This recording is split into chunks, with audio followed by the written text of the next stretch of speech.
ఈ మధ్య కాలంలో జరిగిందండి. అంటే అప్పుడే రిటైర్మెంట్ కంటే ముందే నాటకాలు రాశాం.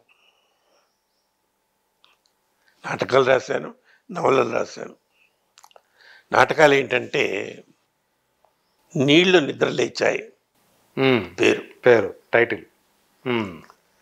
అదేంటంటే ఎవరైనా ఒక వర్గాన్ని అణగదొక్కితే వాడు ఎలా తిరగబడతారు.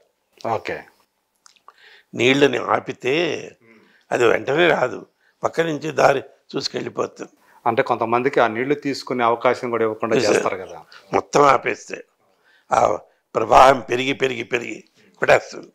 అలాగే సమాజంలో ఎవరిని నువ్వు తొక్కేయాలని చూడకు, ఏదో ఒక రోజు వాళ్ళు నిన్ను తొక్కేస్తారు అని అలా పెట్టి ఆ నాటకంలో ఒక క్యారెక్టరు తను తాను అమ్మాయి అనుకుంటుంది. వీడు పిలిచి నువ్వు అమ్మాయి కాదు అబ్బాయివే, నువ్వు తిరగబడిని. ఆ ఇంటికి ఎదురుగుండా ఒక పోస్టర్ వేస్తారు, ఏంటంటే కొత్త దారి అని. వాడిని రేపు చేసిన అమ్మాయి వాడిని మడకాయ నరికేస్తున్నావు, నువ్వు తిరగబడి. సాయుధ విప్లవం సపోర్ట్ చేయలా, తిరగబడింది. సరే, ఆ నాటకం రవీంద్రభారతిలో వేసాం. నాటకం వేసేదాకా బాగుంది. కోటయ్య గారని ఎమ్మెల్యే గారు ఉండేవారు, ఆయన సపోర్ట్ చేశారు. నారాయణ రెడ్డి గారు చీఫ్ గెస్ట్, ఆయన పొగిడారు. అంతా అయిపోయిన తర్వాత మా కోటయ్య గారు చెప్పారు, నిన్న బాగుంది, మీకు తెలియదు మీరు నాటకం వేయిస్తున్నారు తెలిసి పోలీసు వాళ్ళు వచ్చారు, మీరు నక్సలైట్ మూవ్మెంట్తో కనెక్షన్స్ ఉన్నాయని చెక్ చేయడానికి వచ్చి. సారా లేదని చెప్పాను. ఎందుకంటే అలాంటి భావజాలం దాంట్లో ఉంది నాటకం. లేదు బాబు, మాకంత ధైర్యం లేదు, అవకాశం లేదు, వద్దండి. అదొకటి. తర్వాత ఈ చావు నాది కాదు అని. అదేంటి, మధ్యతరగతి మనిషి, వాడిని ప్రతివాడు వాడుకుంటాడు. ఇంట్లో అన్నయ్య, ఆఫీస్లో పెద్దలు, సమాజంలో వీళ్ళు, అట్లా అని చెప్పి మధ్యతరగతి వాడు తన్ని తాను ప్రూవ్ చేసుకోవాలి, అంటే గట్టిగా ఉండాలి. ఏ మనిషి అయినా అంతే, అట్లా అని అది చెప్పటం. ఇలాగే నవలలు రాశాను. ఆంధ్రభూమి, అవును, రాతి మేఘం నాకు బాగా గుర్తున్నది. అవును, అది పారిశ్రామిక దోపిడీ, ఒక పెద్ద ఇండస్ట్రీ. భోపాల్ ఇన్సిడెంట్ అదే కదా, భోపాల్ గ్యాస్. మీకు చక్కగా జ్ఞాపకం. దాన్ని బేస్ చేసి తర్వాత ఏమో క్రేజ్ అని క్రికెట్ మీద రాశాను. అవును, అంటే అప్పట్లో ఊహించినవి ఏంటి, అమ్ముడు పోవటం, తర్వాత వాళ్ళకి తెలియకుండా స్మగ్లింగ్ చేయటం. వెండి బ్యాట్ ఇస్తారు, బ్యాట్లో వాళ్ళు డైమండ్స్ ఉంటాయి, వీడికి తెలియదు. ఓకే, వాళ్ళు ఇక్కడికి వచ్చి మారుస్తూ ఉంటారు. ఆ డైమండ్స్ ఇప్పుడు డ్రగ్స్ అయినాయి. Right, okay. వీళ్ళకి ప్యాడ్స్ ప్రజెంట్ చేస్తారు, ఆ ప్యాడ్స్లో డ్రగ్స్ పెట్టిస్తారు. అలా చివరాఖరికి మంచి జరిగి వీడిని అభిమానించే అమ్మాయి పెళ్లి చేసుకుంటుంది అంతా. దీంతో పాటు అర్ధాగ్ని, అది కొంచెం వేరుగా ఉన్న నవల, సమాజం మీద సతీ సహగమనానికి వ్యతిరేకంగా.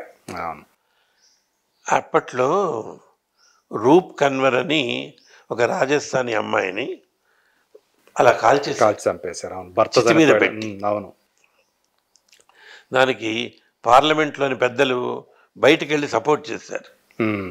అయ్యో ఇంతటి అమానుషం ఇంకోటి ఉండదని చెప్పి దానికి వ్యతిరేకంగా. అదొక దురాచారం అనేది. ఋగ్వేదంలో నియుక్త పతులు అని అంటారు, అంటే సంతానం కలగటానికి అపాయింటెడ్ హస్బెండ్స్. వాడికి సంబంధం ఉండదు, ఈ అమ్మాయిని గర్భవతిని చేసి వెళ్ళిపోవాలి. అలాంటి వెసులుబాటు ఉంది అంటారు. మీరు వెసులుబాటు అంటున్నారు, అది మానవత్వానికి నలుసది అని అలా చెప్పి వ్యతిరేకంగా రాసి ఆ నవల ఈయన విశ్వనాథ్ గారి దగ్గరికి వెళ్ళింది. ఆయన సినిమా తీస్తారని. తీద్దామండి, నేను కొన్ని మార్పులు చేసుకుంటాను. అలాగే సార్. అది అయ్యే లోపల ఆయన వెళ్ళిపోయారు. ఓకే. అంటే ఆయన చివరి దశలో అనుకున్నారా ఇది? చివరి దశలో అనుకున్నారా ఇది? ఓకే. అంటే ఆయన మెల్లిగా ఏది చెప్పరు కదా, అవును. టైం పడుతుంది. టైం. అందులో ఆయన దగ్గరికి ఇలాంటి కథలు ఎన్ని వచ్చినాయో. సో అట్లా మీరు ఒక న్యూస్ రీడర్గానే కాకుండా ఒక రచయితగాను కూడా మీరు మంచి పేరు తెచ్చుకున్నారు అప్పుడు.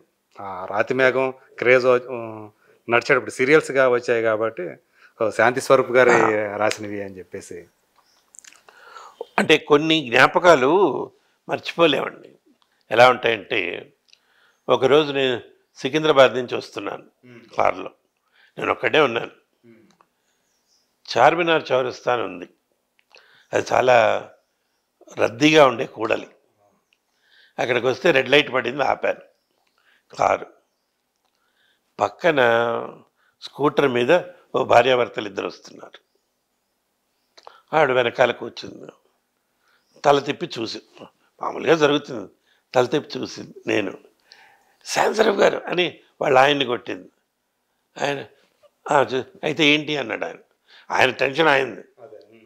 కాదండి శాంతరావు గారు. అవును. ఆయన సార్ నమస్కారం అండి, మా నమస్కారం.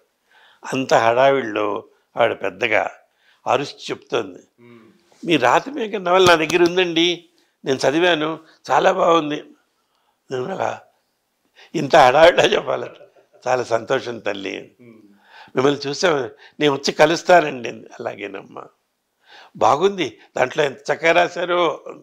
అలాగే అంటే నేను గొప్ప అంటలేదండి, ఆ నవల, ఆ మాధ్యమం. అది కూడా ఏంటంటే ఒక దుర్ఘటన మీద రాసింది కాబట్టి అది బాగా జనాలకి టైంలీ రాసిన కాబట్టి. రోజారాణి గారి చివరి రోజులు, చివరి క్షణాలు అంటే మామూలుగా మీరు అప్పటికే ప్రిపేర్ అయ్యి ఉంటారా? తెలిసిపోయిందా మీకు ముందుగానే? ఇచ్చేసింది అదే అంటే ప్రేమించి పెళ్లి చేసుకున్న వాళ్ళు ఒకవైపు అలా బాధపడుతూ అనారోగ్యంతో అది లేదు, పోరాడింది ఆమె దాని మీద బాగా. భగవద్గీతలో ఒక మాట చెప్తాడండి, తస్మిన్ తజ్జత్ మేధాభావాత్. అంటే భగవంతుడికిట భక్తుడి కంటే భక్తుణ్ణి సౌకర్యాలు అందించేవాడంటే ఇంకా ఎక్కువ ఇష్టంట. ఓకే. అలాగే ఇక్కడ కష్టపడేవాడికంటే కష్టపడేవాడికి సహాయపడేవాళ్ళు ఎక్కువ ప్రీతి. తను నేను కష్టపడుతున్నాం, అది కష్టం అనుకోకూడదు. కలిసి జీవించటం ఒక ఇది. కలిసి ఉన్నప్పుడు కాలు నొప్పి, చేయి నొప్పి వస్తాయి. ఇవి కాకుండా డాక్టర్లు, నర్సులు ఎంత సహాయం చేశారు. వాటికి స్పెషల్గా మందులు తెప్పించాల్సి వచ్చేది, ఢిల్లీకి రాసి తెప్పించేవాడు. మాకు సిజిహెచ్ఎస్ అని ఇస్తారు. ఒక ట్రీట్మెంట్ ఎక్కడ ఇచ్చేవాళ్ళు? ఇక్కడే, ఇంట్లోనే. ఇంట్లోనేనా? ఓకే. ఒక క్యాప్సూల్ 3000 ఆ రోజుల్లో.